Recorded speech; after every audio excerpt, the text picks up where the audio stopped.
Hey, I'm Lyvv Kasumba, and this is our journey across Africa, navigating the intricate landscapes of business, culture, and global influence from the African perspective.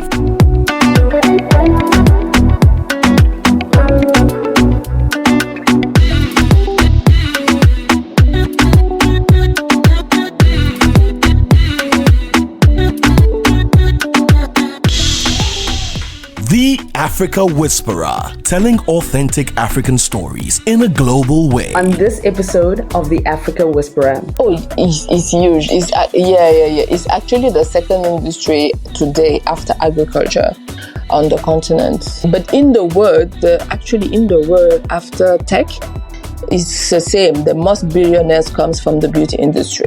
Victorine Sarr Awuah really is the friend you want to take home to your African parents. I say this because coming from a typical African family, she ticks all the boxes. She's highly educated and then excelled to global heights really young in an executive position at Apple, based at the Lyvv offices, where she traveled to 80 countries around the world. After which, she switched gears when she was headhunted by global beauty powerhouse L'Oreal to head up their offices in Senegal and overseeing Nigeria, Ghana, and the surrounding West Africa region. For most, this is where your story would end, right? But for Victorine, this is where it really began. So the question is, what causes somebody who has the world at her feet, is earning six-figure salaries at top companies, to start her own company from scratch? I would say definitely purpose. Victorine started Lyvv Cosmetics and within just over 2 years started to make a profit. The road was not an easy one, but she made it work. What I think is particularly heartwarming about this story is that growing up in Senegal, she was told that her skin was too dark, so she couldn't wear makeup. Let that sink in.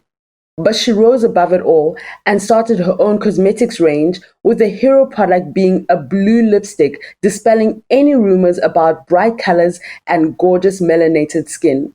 Victorine also understands the business of beauty and how it can impact change and create jobs in Africa. Here is how our conversation went. Victorine, I am so relieved to finally have you on the episode of The Africa Whisperer. We're going to have to give a backstory to this one day. It has to happen. I'm so grateful for your patience. Thank you so much for joining me. Thank you for having me. Now, Lyvv, I'm calling you Lyvv because of Lyvv Cosmetics. Victorine. It has become my second name, or maybe my first name. People call me by my company name. Isn't that crazy? It is crazy. So maybe that's a great way of starting where the name Lyvv Cosmetics came from. Oh, well, the Lyvv, definitely. I mean, you have my nickname in it. The double V at the end. Yeah. Those two are my nickname. My family calls me Vivi, and you have Liz and Lynn. Those two are my two best friends from childhood. So we just thought, when at the beginning, when I sat them down, told them about Lyvv, it sounded nice, well, short, rememberable in French and in English. And then you have Liz, Lynn, and Vivi.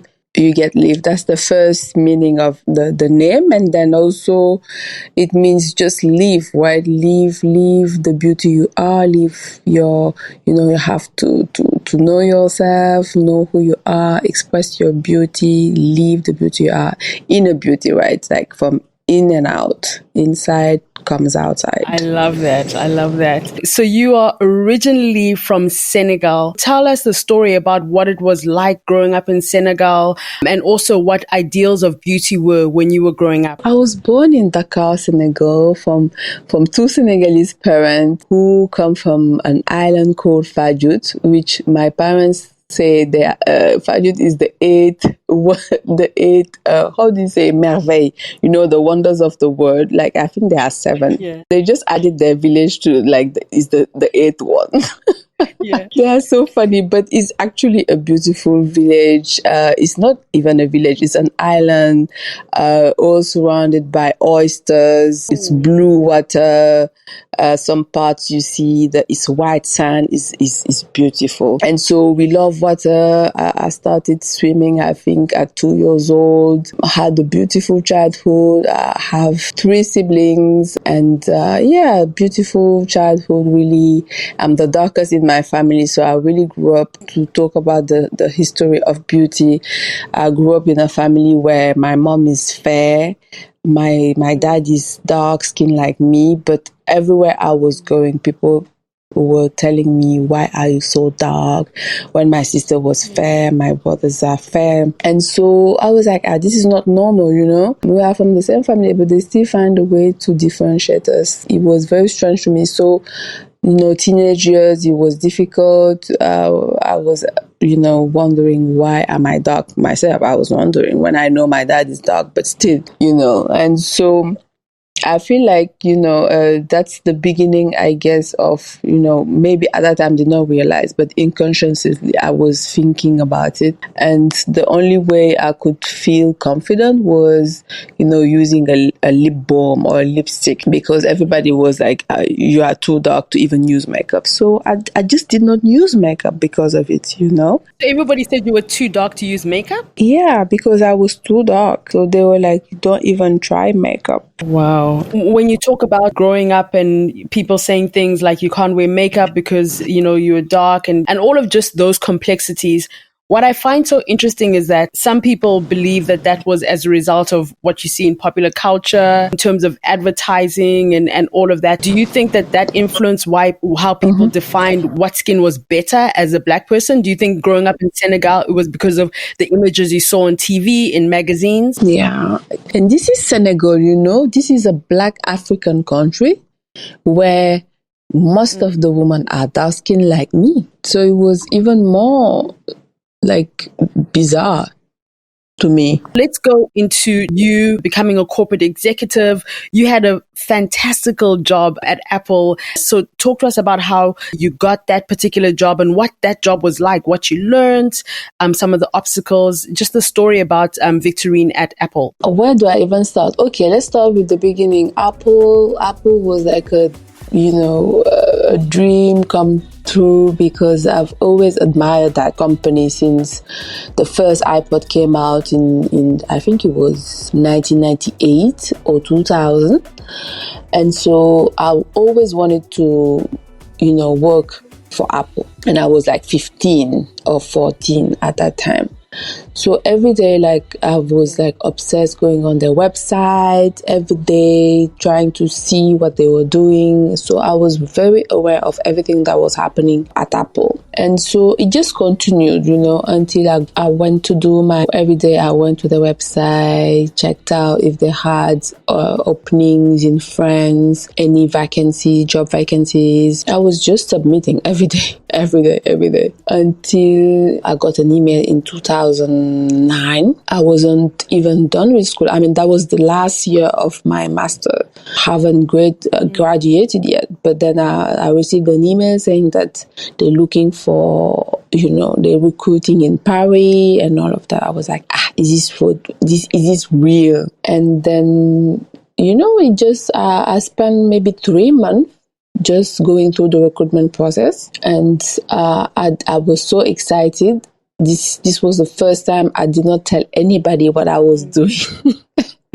I just wanted to keep it secret until it was out, most of the time I say everything I do. I could not tell anybody. I just wanted to be real, real for real. And then the day, as I remember, that Friday, they called me. I was in the mall just trying to release some stress because I was waiting for them to call me to confirm or not. And then they called me at 3 p.m. saying that I was recruited. Oh my God. That was the best day of my life. Oh my God, I called my parents. I told them they thought I was lying. My parents did not believe me until I signed the contract. I had to sign the contract for them to believe me. That's how the whole thing went. And so I started working for Apple in 2009. Started working for them as a business developer. They promoted me quite fast, and then I ended up working at the marketing department as the head of product marketing for iPhone. I started with iPhones, and then I did all the rest, like MacBooks, iPads. I did all the launches in France. I did that for 4 years. So from the Paris branch, I traveled the world. To be honest, I think at Apple I did maybe like 100 countries. Maybe like 80. Yeah, maybe 80, something like that. Yeah, in 4 years, which was amazing. But then on the downside, it really took a toll on my health, because I was like just working super hard and not balancing it well. So I guess that's also one of the reasons why I decided to leave, because I started getting sick. I was fainting everywhere. It was serious. It's funny how when your dream actually happened, you have to be careful on everything else that follows. I think that was just a sign from God to tell me that, this is the end of the road for you. You have to find something else. And that's exactly what I did. I resigned, and right after that, I got recruited by L'Oreal, who was looking for someone to open their offices in Dakar. And I changed industry, changed countries, left Paris to go back to Dakar, opened their office there, and was in charge of West Africa for L'Oreal. So Senegal, Cote d'Ivoire, Ghana, and Nigeria. I did that for 3.5 years. That was also very insightful, very enlightening, very rich experience. And that opened the door today to my company. So I'm forever grateful to L'Oreal for that. So you're telling your parents you're doing well, you've been to 80 countries in the world, you're working at Apple, the top store, most expensive store in the world, and now you're like, oh, I'm tired, I'm coming home to work for L'Oreal in Dakar, Senegal. How did this conversation happen? Oh my God. My parents, they are very, they are very educated, right? My dad is actually a telecom engineer.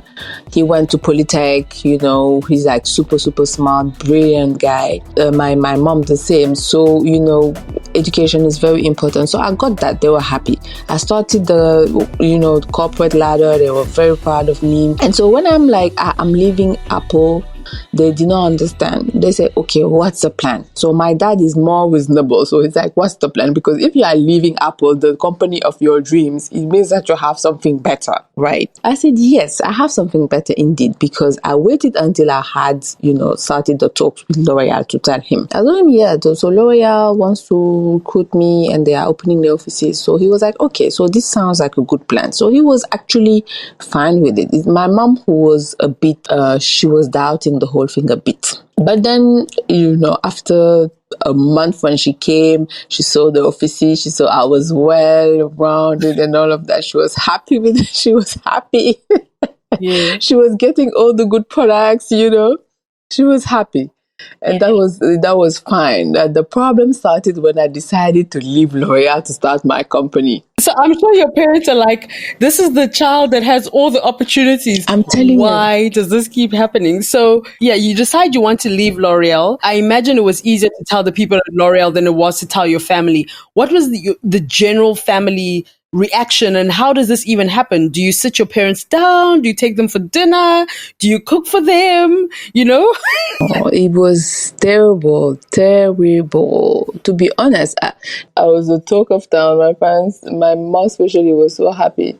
And so when I tell them that I was leaving, they were like, what's happening? Is somebody, doing something to you, or what is it? Because everything was actually good, I did not have any problems. I was enjoying the job. I was traveling more and more in Africa, which was what I wanted. So it was just a matter of when you feel like you can do more, much, much more, having more impact. That was it. But they could not understand it. Even my own parents that love me, they could not understand it. And so I just spent like almost a year not talking to them unless, like just the basic things like, how are you? Not the same relationship. So it was devastating for me and for them too, I'm sure. That was like really one of the hardest times in my life, but I just had to do it. I did not back down. I just had to prove, that I'm making the right decision for me. And eventually for you, you will see it later. So that's how it happened. I really admire your resilience because you're building a business and you're building a dream, but you're in this situation where you're kind of not in the best place with your family. But how do you actually start this brand? How do you start Lyvv Cosmetics, and what became your initial hero product? How does the launch off take for the business? So I saved for 3 years to be able to live for 3 years. So I was like, oh, let me just do this. If it works, fine. If it doesn't, after 3 years, I just have to, to realize I didn't work, and then I have to look for a job because money is finished. That was it. That was the plan. And so thank God, the second year and 2 months, we started being profitable.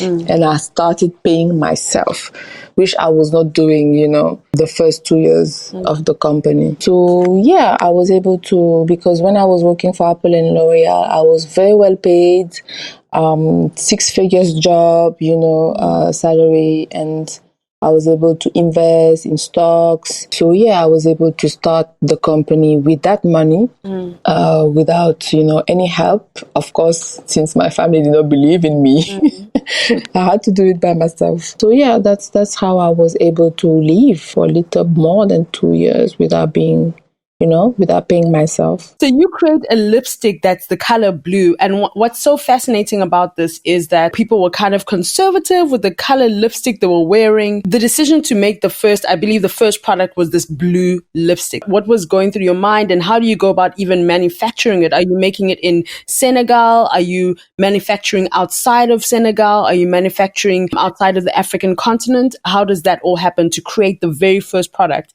the trial and error of it? One of the first obstacles were to realize that I could not manufacture in the continent because, mind you, makeup for some reason is not possible to be manufactured in Africa.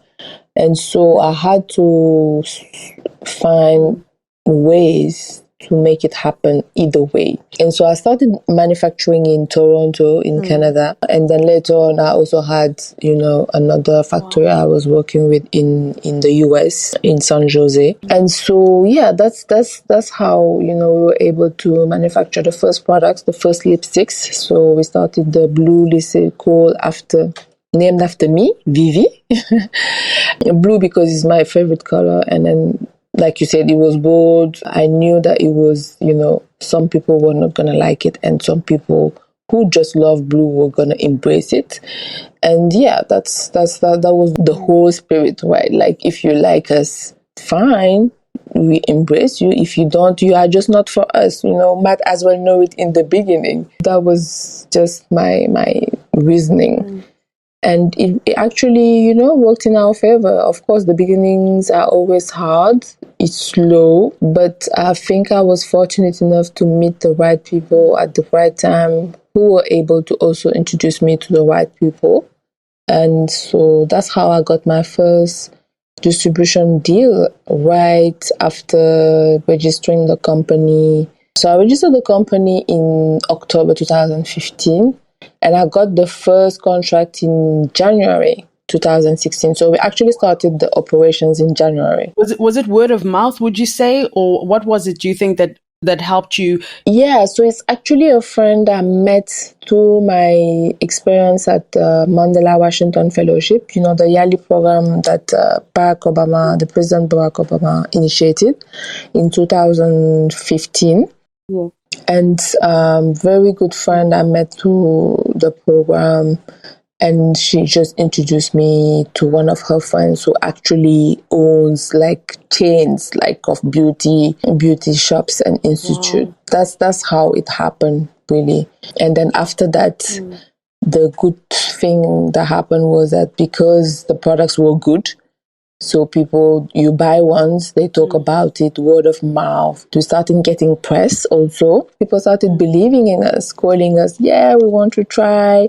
They started buying. So we were doing, the whole model is B2B. So we're getting wholesalers buying the products, and then just, we distribute into their, their own channels, like different beauty studios, makeup studios, some drugstores. And that's how it all happened. So now, just to track back slightly, because I think this is so fascinating. Your story just resonates of even like just how important, the people that surround you are, and being able to network almost in an authentic way. But now there's also I believe, if I'm not mistaken, there was a story around how during the Mandela Washington Fellowship, there were how many people were actually part of this fellowship? Because you were then ended up being in the top of the people. Yeah, tough selection. I think my year 2015, they selected 500 people from the whole continent of Africa, and only 15 from Senegal. And then they received like 250,000 applications. Oh my God. So that's not, I think that's like what, 1% of chances. Yeah. So that was the selection process was super hard. But now once you actually make it in, you were actually one of the few people who actually got to have the one-on-one with the Obamas. And then something crazy. Yes. And then I got there, and then I was also selected to go to the White House to meet with Barak and Michelle. How crazy is that? That's crazy. The day you meet them, what happens? What transpires? Well, Michelle saw me and she was like, "Girl, I love your blue lipstick." Yes, that's what happened.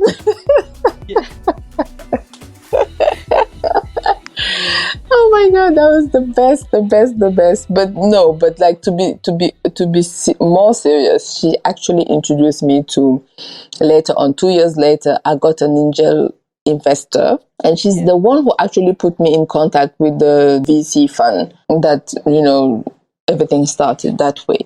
So that was very, like key in my development, in my company development. And so I'm forever grateful for that meeting and for meeting her. So now going into Lyvv skincare, again, there's a beautiful story how you developed that particular range, especially this now happening around the COVID period. The world is going through great transitions. So much is going on. So what's the story behind Lyvv skincare? Well, so my whole point since the beginning, I always wanted to make impact, right, in my community. And so I was very sad when it was not possible to manufacture in the continent. So since the beginning, I wanted to manufacture. That's the main thing for me in this industry. It's about manufacturing, adding value to whatever we decide to do. And so I wanted to manufacture. And today in Africa, you can only manufacture skincare or hair care or, personal care, like, the body care, hygiene and stuff. So I was like, okay, I started with makeup, but skincare is actually the beginning. Right. So let me, of course, we did a lot of studies, surveys, and it just made sense to do something in skincare. And locally, I was able to find the right people to do this skincare line right here in Ghana, where I'm based now. I've been based here for 6 years now. And so, from sourcing, manufacturing, packaging, everything is done in Ghana. From your perspective, was it cheaper for you, or has it been cheaper for you to manufacture in Ghana or to manufacture in Canada and in America and bring it into the country? What has been what has been easier for you as a business person? Well, it made financial sense because definitely cheaper for me compared, I was manufacturing in the US, remember, like in America. So when you compare, definitely it's cheaper here. Is cheaper when I started the process. But still today, even with the inflation, it's still cheaper because the fact that I was manufacturing in America, it was involving a lot of shipping and delivery from that side to the continent because most of my customers, they live in the continent. It just, I had to cut down on costs. And so it just made financial sense to do this thing here too. And so, yeah, it helped. Even with the inflation today, it's still cheaper to do it here. But then, of course, you have other challenges, running a business right here on the continent. Yeah. But what's been the biggest challenge? The biggest supply chain for sure, number one. Because you get, let me give you an example. You get these bottles, and then the person who supply you is telling you that they can't get the same bottles. They can't get it anymore, which is a problem. When you start with a specific bottle, you need to continue with that bottle. So supply chain is a problem in Africa. And so you just have to find your way around it and figure out something. But number one, supply chain. Number two, logistics, because logistics is still part of it. You still have to ship your products to customers all over the world, because we do worldwide shipping, right? We have to ship to America. We have to ship to Europe, mainly. And then also Africa. Africa is a big struggle. Like shipping from Ghana to South Africa, for instance, it cost me more money to do that than from Ghana to France, which is crazy. It's such an indictment on the continent that it costs so much, because, it costs a lot to travel just as on a vacation or to go on holiday from one African country to the other. It costs more than going overseas. Now to hear that as a business owner who's passionate about Africa, who wants impact, who wants, Africans to have access to your products, and it costs you more to ship from Ghana to South Africa than from Ghana to France, I think. So now, Victorine, I'm so fascinated about this, because I know that the business of beauty it's huge. It's huge. So it's huge. It's actually the second industry today after agriculture on the continent. But in the world, after tech, it's the same. The most billionaires comes from the beauty industry. So to tell you the importance of this industry. So that's incredible. So in 2021, the global beauty business industry was worth $511 billion. That's for beauty and personal care. But in Africa, although you're saying that it's second to agriculture, it's only worth 1.26 billion in Africa. The question that I have to ask is that, are we exporting enough? Are Africans supporting African beauty products enough? What do you think needs to be done to increase that number? And when you see a number like 1.26 billion, do you see this impact on your business personally? Well, I see the growth, right? I see the growth from the time where, I was working at L'Oreal like 6 years ago, 7 years ago to now. I see a total shift. 7 years ago, people were so proud to buy. I'm talking about like African decent people, like from, for people from the diaspora. They were craving imported products, products from L'Oreal, from Estee Lauder. And for them, buying something from Africa you were not getting quality. So they had to buy those products 7 years ago. But today, I see a shift. I see more and more people, believing in African brands, African products, locally made products. And I see it in my business. Most of our customers today, they are mostly, of course, is people from the diaspora who were outside, they came back in the continent, or they are doing, the back and forth, they are in between, but very in touch with their roots and their heritage. And so that's the shift today that is making our business, like just the change of mentality. We need to see more of that, of course. We see the growth, like I said, but then we need more growth. We need more people thinking that way and supporting more African companies, African brands on the continent. That's to give us the chance, to really compete against these giants. These giants that really today, they are all coming on the continent. Look at Fenty. They all want to be here. Obviously the demand, the future, the present is here. And so we just need more people believing in us and supporting us. And that's how it's going to happen, more people like you two talking about us and putting our stories out there. It's all part of the system. Because if they don't hear about us, They think that nothing is happening in Africa. There's no African brand doing cosmetics. No African brand is, manufacturing good quality products. They won't know, even though we do make them. So it's all part of the chain, right? We need one, we need two, and number three, I'll come back to that. That's logistics to make our life easier. And so that we can get those good products to those people who want them everywhere, you see. So that's what needs to happen. And now when you look at the kind of the jobs that can be created around it, because, on a basic level, if somebody is listening and they want to go into the beauty field and they might not want to be a beauty entrepreneur, what are some of the other job opportunities in the beauty sector? And from your understanding, is this something that is being taught in schools so people are able to, are these things that people can learn in schools where there's an education system to support job opportunities in the beauty industry? On the product side, but product and service go hand in hand. The services need the products, but if you have opportunities in product, you have opportunities in services. So services like today, I'm sure you've seen it in Ghana.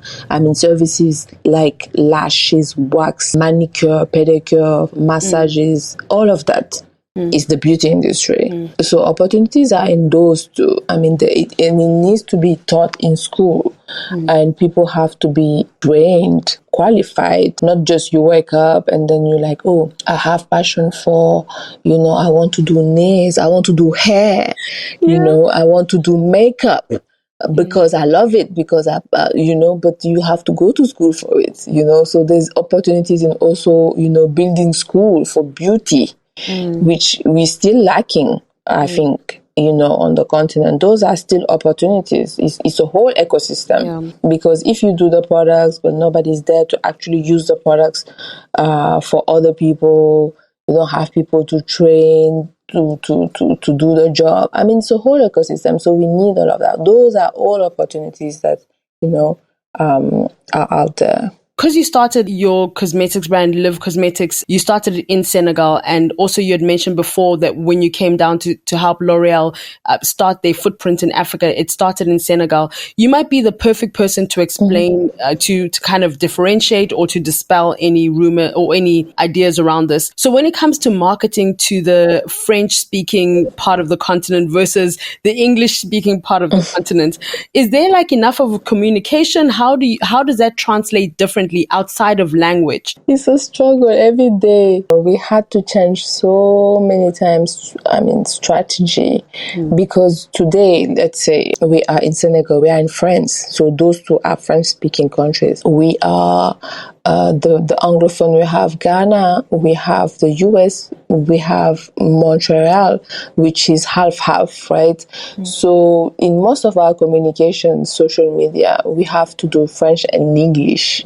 At the beginning, we just did French, and then along the line, we only did English, and sometimes we do 50-50. So it's a bit confusing sometimes. You just try to satisfy everybody, but it's difficult. So now we try to do, for the most important, information, we do French and English. On the website, you have French and English. If you are in a French country, you want to do French, you can do French. If you have English, you can do English.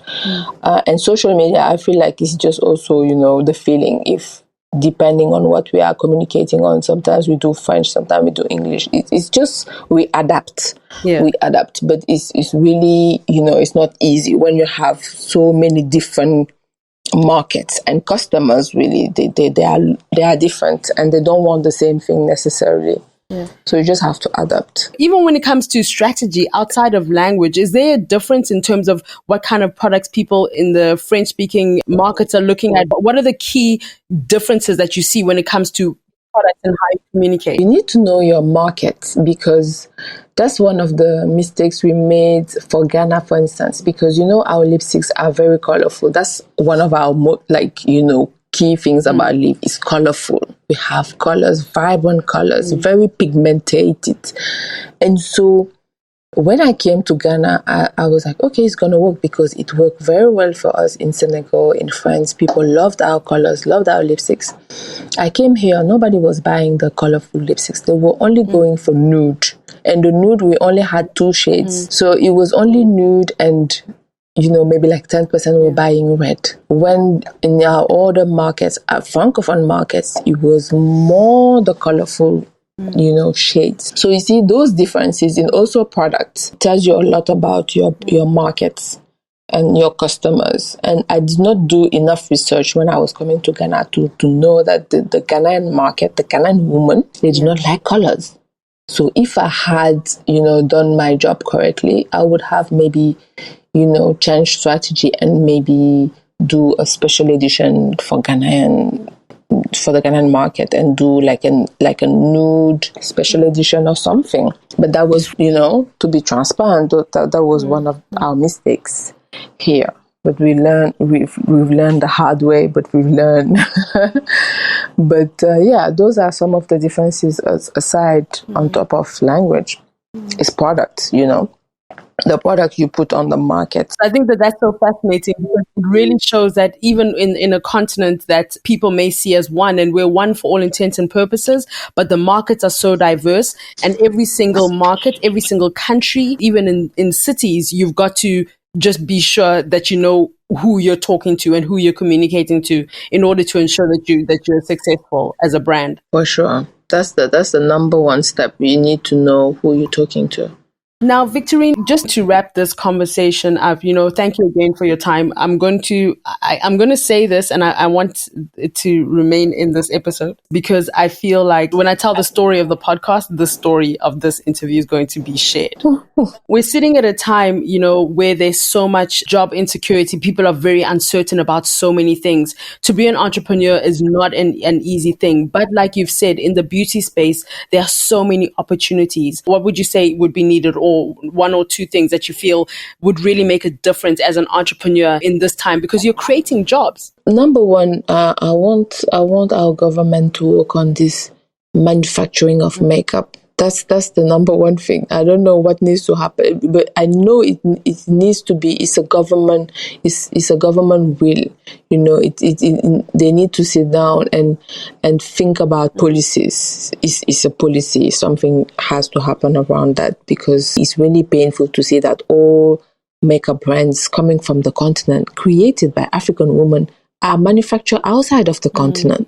And these are businesses that are making millions of dollars. So it actually makes sense for this government to sit and change this thing. So I think that's the number one thing that needs to happen. Number 2 would be to make the transport of goods and services easier. I think that after the African free zone is going to help make the transportation of goods and services easier between countries, like between Ghana and South Africa, making it easier to transport products. Those are the main things, to be honest, that governments, this is from government, this is a call from government. Help us help the continent, and just also help entrepreneurs on a bigger scale, doesn't matter the industry, to make the taxation more flexible depending on the type of businesses, the type of industry, the type of, what the business is about, and not just apply any type of taxes for all type of companies, because it's not the same. Everybody is not doing the same thing, and you can't apply